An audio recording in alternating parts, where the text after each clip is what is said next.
Bienvenue sur ma chaîne Nao Mystique. Donc aujourd'hui je vais vous lire des messages que j'avais déjà canalisés sur le thème de l'âme.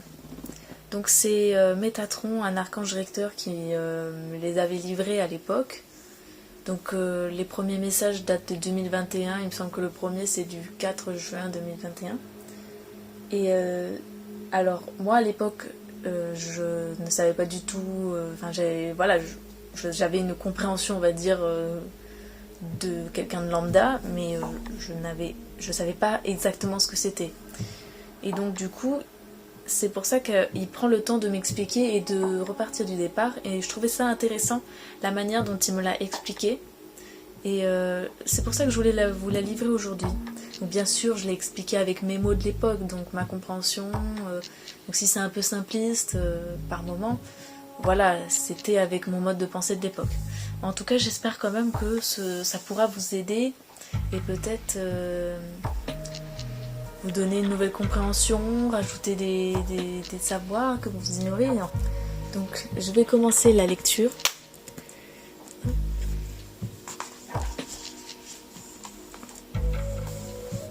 Alors, nous allons à présent détailler certains points essentiels. Tout d'abord, nous allons parler de l'âme. Qu'est-ce que c'est ? Il faut savoir que l'âme est immatérielle, et c'est la traduction de la liaison que tu entretiens avec le divin. La liaison peut avoir plusieurs formes. Elle peut tout aussi bien être un immense canal d'amour ou être rompue. L'âme est en partie ce qui explique le fait que tout ton corps est animé. C'est ta force vitale d'une part, mais c'est aussi la conjonction de plusieurs paramètres. Il existe plusieurs types d'âmes, également plusieurs types de liens d'âme entre les êtres. Les âmes sont toutes différentes. L'âme est un peu comme une empreinte, une signature énergétique à notre échelle. Nous vous reconnaissons à travers l'univers grâce à cela. Alors, tout d'abord, tu dois savoir que cette signature énergétique peut évoluer au cours des vies et même à cause des événements. C'est aussi donc sensiblement lié à l'aura. Ton âme conserve tout de même le noyau. C'est ici qu'est contenue la vérité, ton essence. Bien sûr, très peu d'êtres peuvent y avoir accès. Autrement, beaucoup de diables, donc on pourrait dire plutôt mauvaises énergies. Parce que moi, à l'époque, j'avais une vision très biblique des choses. Donc c'est pour ça que j'ai dit diable, mais on peut dire plutôt mauvaise énergie. Donc, autrement, beaucoup de mauvaises énergies seraient à ta poursuite. Ton âme émet une onde, une mélodie particulière qui permet son identification, d'une part, mais aussi, elle agit sur les autres êtres sensibles à cette énergie. C'est pourquoi ta santé mentale et émotionnelle en fait, ce qu'il voulait dire par là, c'est ta santé mentale et émotionnelle peuvent apporter beaucoup de changements dans ton environnement. Et du coup, c'est pour ça que c'est important que tu sois heureux. Ensuite, ils expliquent que les médiums, ceux qui peuvent être sensibles à cette mélodie, peuvent avoir en fait des informations sur toi grâce en fait à cette émanation de l'âme. Ensuite, je le remercie et je lui dis que je rajoute un document. Donc c'est celui-là. Hop, je sais pas si on voit très bien.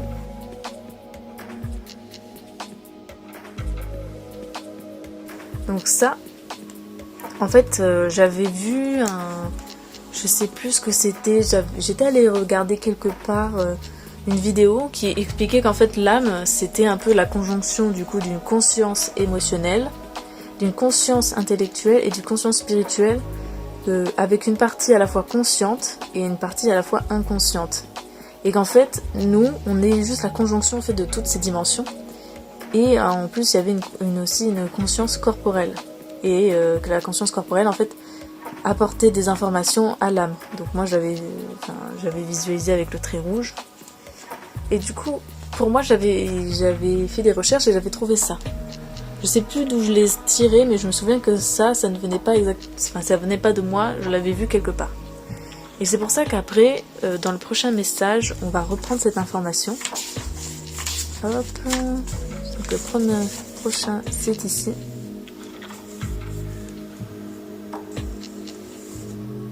Ah, ça c'est un message de Samuel qui me dit que l'âme envoie à travers le temps et l'espace une mélodie codée que seuls les êtres sensibles peuvent comprendre. Ah, ça c'est vrai que c'est intéressant. Les événements qui se profilent à l'horizon sont orchestrés avec les mouvements de l'univers. Ces mouvements sont retranscrits aux hommes grâce à différents phénomènes physiques, tant bien au niveau des planètes que ton corps. Nous profitons de ces mouvements imperceptibles, à vous les humains, pour organiser nos plans. Nous faisons aussi partie prenante de ces mouvements. Nous sommes comme l'écume et le ressac de la vague. Suis le courant et tout ira bien. C'est vrai qu'il y avait cette petite partie, je me souviens que Samuel m'avait dit en aparté, qui était intéressante.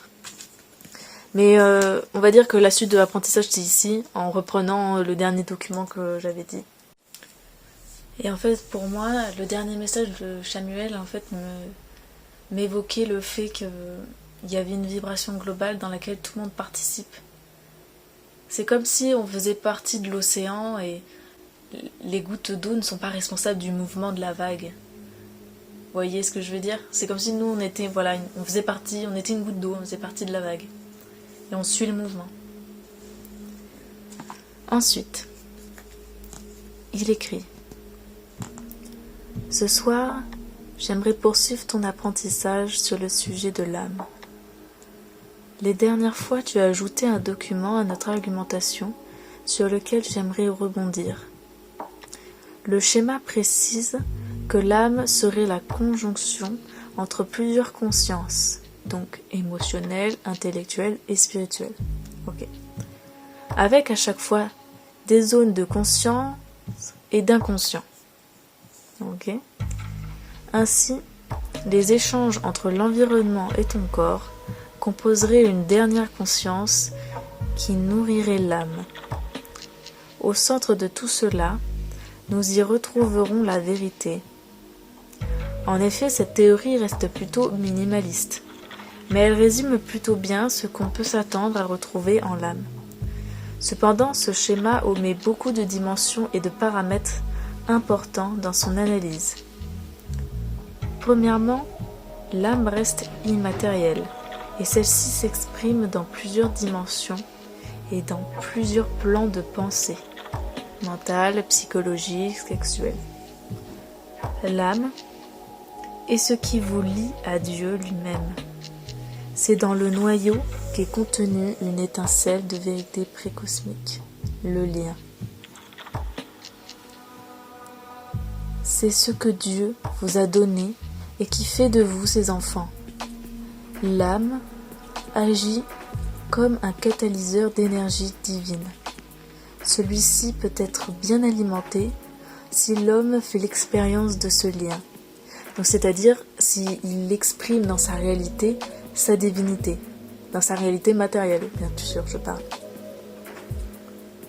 Par contre, l'âme peut en quelque sorte mourir si l'humain se détourne de Dieu. Donc bien sûr, par détourne de Dieu, donc moi j'avais la vision biblique, c'est-à-dire s'il fait des mauvaises actions, s'il fait du mal à autrui. Votre âme est comme une carte mère, pour le dire vulgairement. Elle détient un certain nombre de données susceptibles de déterminer certaines choses dans votre vie terrestre. Pour autant, l'âme est également un moteur. C'est grâce à son énergie que tu peux vivre. Il faut que tu saches que nous avons une emprise sur ton âme, tout comme les démons, donc les mauvaises énergies. C'est la clé pour manipuler ton toi, ta personne, le jeu. Et ça, c'est une information très importante que je vais détailler, mais d'abord je vais finir. L'âme n'est pas le jeu. Tu es une fantaisie de ton subconscient. Quelque part, ton âme rêve de ta vie, mais elle ne contrôle pas tout. Je sais, cela est dur à accepter, alors prends le temps, nous en rediscuterons plus tard. Récepteur de lumière, Métatron. Donc en fait, ce qui veut dire, c'est qu'il y a vraiment une séparation entre le jeu, ton identité. Voilà, tu es Pierre-Paul Jacques dans tel... Là maintenant. Et l'âme, ce que tu es réellement, ton essence. Et en fait, ces deux identités, ces deux entités, même si on peut dire, elles sont fondamentalement différentes. L'âme, elle utilise le jeu, c'est-à-dire ton identité matérielle, ton incarnation, pour faire l'expérience en fait du divin dans la matière. Donc c'est pour ça qu'on dit aux gens de ne pas, qu'on leur dit de ne pas s'identifier à leur douleur, parce qu'en fait elle n'est pas la leur, elle est celle de l'identité. Mais ça, j'y reviendrai plus tard. Alors, prochain message. Là, je crois que j'avais posé une question. Alors, c'était le 11 juin 2021.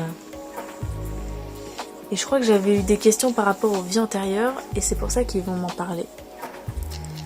Alors, Métatron m'explique. C'est une notion importante avant de pouvoir exploiter tes vies antérieures. Ah non, ok. Il revient encore sur quelque chose d'avant. Donc là, il poursuit du coup la suite de l'enseignement qu'on avait vu avec le jeu et l'âme. Donc il explique. Nous en étions restés sur le fait que le jeu n'est qu'au final qu'une fantaisie de l'âme.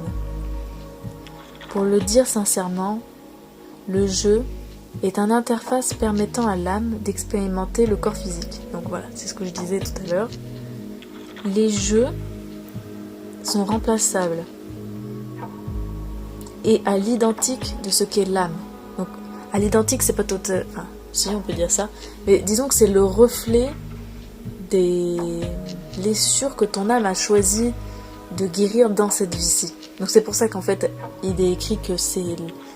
Comment dire, c'est la même chose. Voilà. En somme, le jeu est la traduction de l'âme sous une forme physique. Voilà. Je crois que c'est mieux expliqué comme ça. L'âme est reliée à toi et au jeu et au ciel. C'est pourquoi en te connectant à ton âme, ton essence, ta vérité, tu te reconnectes aussi aux cieux et à Dieu lui-même. Bien sûr, cela demande un certain temps et certaines prédispositions. Les âmes les plus vieilles, c'est-à-dire qui ont vécu le plus de vie terrestre, sont celles qui font davantage l'expérience du lien à travers le jeu. Alors, là, il est écrit qui ont vécu le plus de vie terrestre. Alors après, j'ai découvert en fait que c'est pas forcément uniquement sur la Terre. C'est plus de, on va dire, le plus de vie dans une matrice. Enfin, non, pas matrice, mais dans une... Si, matrice, mais si je dis ce mot tout de suite, peut-être vous n'allez pas comprendre, mais c'est dans une incarnation. Voilà. Plus tu es élevé, plus tu deviens similaire à ton âme. C'est pourquoi tu peux développer tes pouvoirs, tes dons, pour aider ton prochain. Toutes les âmes sont capables de développer ces dons. Alors, ce qui est plus vrai, plutôt que don, c'est plutôt capacité, parce que c'est pas... Enfin, moi au départ, je savais pas faire la différence, mais maintenant je sais que don, voilà, on imagine que on t'a donné ça parce que tu es un être spécial, et du coup tu as la capacité de développer certaines capacités, alors qu'en fait, on a tout en nous, hein, c'est juste qu'il faut les travailler. Donc plutôt que don, ici je dirais capacité. Alors, mais certaines sont spéciales. Ah oui, donc il disait, je pense qu'il parlait des âmes. Mais certaines âmes sont spéciales et chargées de missions auprès des hommes. Tous les gens qui font des vidéos, notamment énergétiques, tous ces médiums qui parlent sur les réseaux, ce sont des âmes qui ont des missions. par exemple. Des missions de communiquer sur le monde subtil. Mais même ça peut être la mission de juger les hommes, la mission de protéger les hommes, la mission de... Voilà, ça peut être très vaste. C'est pas seulement une mission un peu, voilà, à dire spirituelle. C'est très large. Alors reprenons. De la même manière que le corps est investi auprès de plusieurs dimensions, c'est-à-dire tant social, spirituel, émotionnel, tout ce que vous voulez, l'âme se fracture en plusieurs jeux à la fois. Alors là, ça devient délicat, mais on va y aller petit à petit. Ainsi, il existe plusieurs univers parallèles au tien, mais avec des différences qui permettent à l'âme de gagner du temps dans son apprentissage. C'est comme s'il y avait plusieurs jeux en compétition. Celui qui réussit le mieux son apprentissage est celui qui ressent le plus l'âme en lui. Donc alors, ça c'est une dimension au début que j'avais énormément de mal à comprendre. Mais en gros, c'est comme si... Moi dans mon carnet j'ai plusieurs feuilles. Voilà. Et en fait, chaque feuille, c'est un jeu. Je suis Pierre. Je suis Pierre mais dans une autre dimension. Je suis Pierre mais encore dans une autre dimension. Et j'ai fait un autre choix. Et en fait, c'est comme s'il existait plusieurs pierres, mais toujours en fait dans une autre dimension. Dans les dimensions parallèles. Il y a beaucoup de films qui traitent de ça. Et en fait c'est ça. On a plusieurs incarnations jeux qui sont dans des dimensions différentes. Et tout en fait a le but d'expérimenter en fait le lien avec le divin dans la matière. Et en fait c'est ça le but. Et en fait chaque jeu a une partie de l'âme. En fait c'est comme si l'âme c'était un grand réservoir d'énergie et qu'en fait elle se divisait son énergie dans ses matrices, dans ses jeux quoi. Ensuite, plus l'âme est expérimentée, moins elle va créer de jeux. C'est-à-dire qu'elle va tout miser sur une incarnation. C'est pourquoi celle-ci sera particulièrement magique. Et du coup, je crois que là, le message s'arrête là. Donc en fait, ce qu'ils expliquaient, c'est que plus en fait tu as expérimenté le lien avec le divin, moins ton âme va se diviser dans plusieurs matrices en fait. Dans plusieurs identités jeux à travers les dimensions. Je sais pas si vous comprenez, mais c'est à peu près ça. Et c'est comme ça qu'en fait le réservoir d'énergie, comme il est moins divisé dans plusieurs jeux à travers les dimensions, et la quantité qui ira pour la matrice ou le jeu qui a été choisi sera plus grande en fait. Le corps humain et la conscience jeu qui y réside sont des matrices provisoires, mais qui composent le socle essentiel à l'accueil de l'âme dans la matière. C'est ce qui est invisible, et le tangible sont comme deux fluides qui ne peuvent pas se mélanger. Le monde des vivants est celui qui permet les échanges entre ces deux fluides.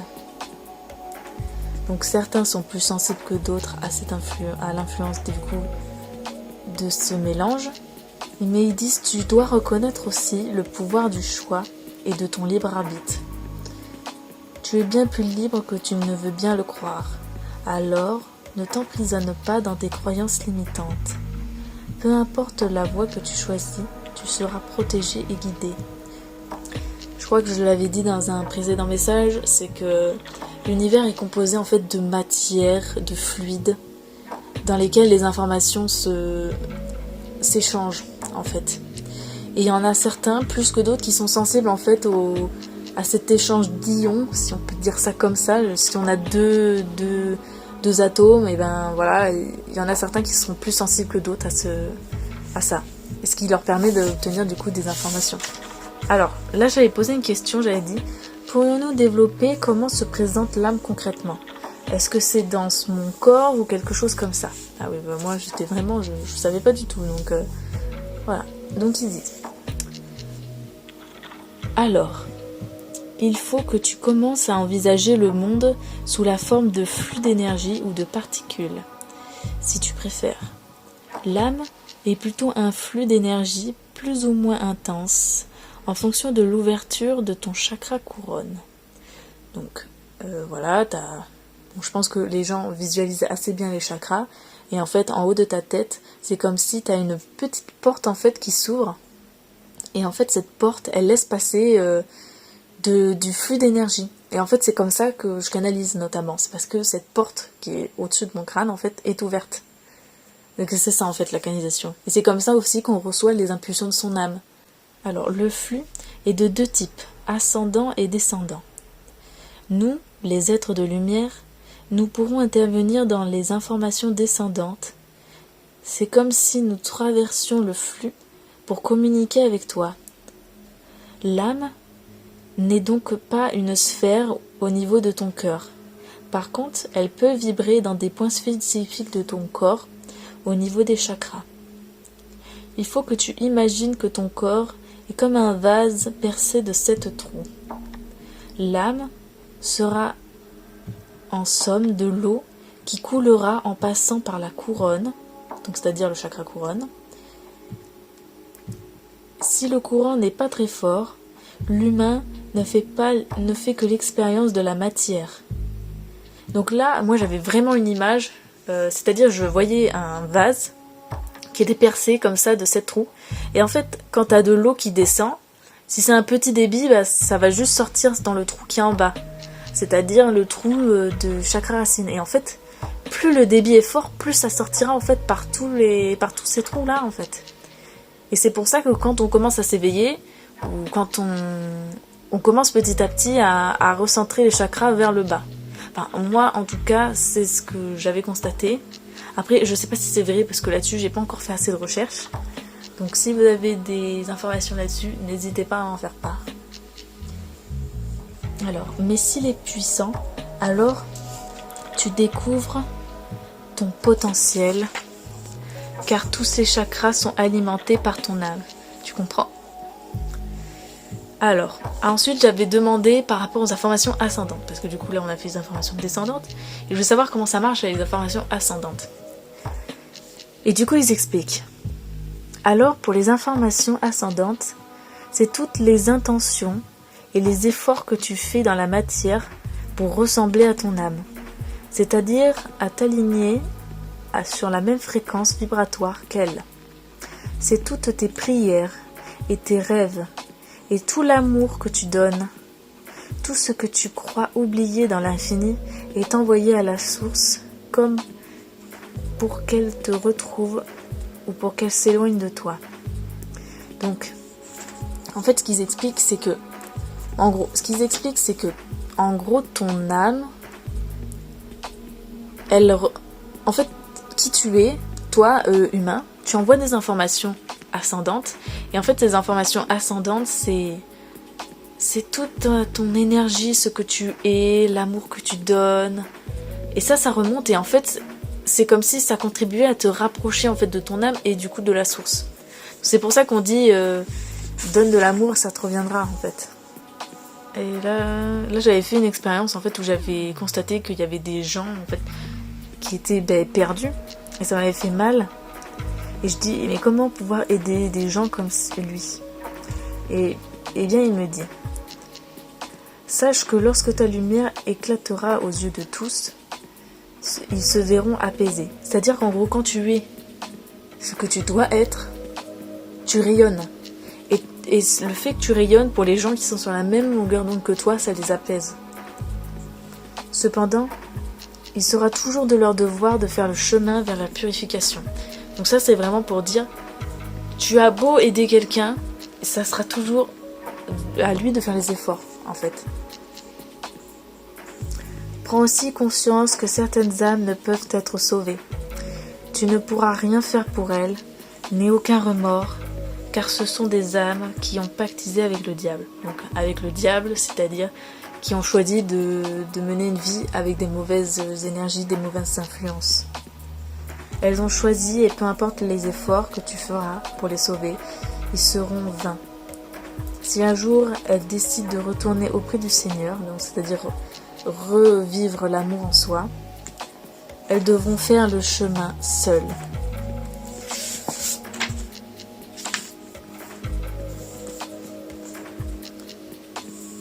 Ensuite, il me parle davantage de la matière, de tout ça. Mais je pense que je vais vous raconter tout ça dans un prochain épisode. En tout cas, j'espère que ça aura pu vous aider jusque-là. Et voilà, j'espère que ça aura pu vous aider. En tout cas, prenez soin de vous et à bientôt.